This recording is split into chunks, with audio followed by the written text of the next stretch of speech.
अब हम लोग इसका कॉमन रेल को निकालेंगे, निकाल के फिजिकली चेक करेंगे इसके इंजेक्टर को। तो चलिए इंजेक्टर को निकालते हैं। अभी आप देख सकते हैं जो कॉमन रेल में 2 नंबर इंजेक्टर है ये थोड़ा अलग दिख रहा है, यानी कि इसमें कुछ ना कुछ प्रॉब्लम है। तो चलिए हम लोग इसको डायरेक्ट करके देखते हैं इसका स्प्रे कैसा है।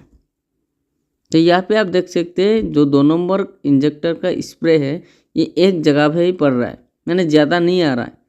बाकी का भी दिखाता हूँ किस तरीके से आ रहा है। अभी आप देख सकते हैं इस इंजेक्टर का जो स्प्रे है ये बहुत ही अच्छा स्प्रे है, ये पूरा फैल रहा है, बहुत दूर तक जा रहा है और फैल भी रहा है।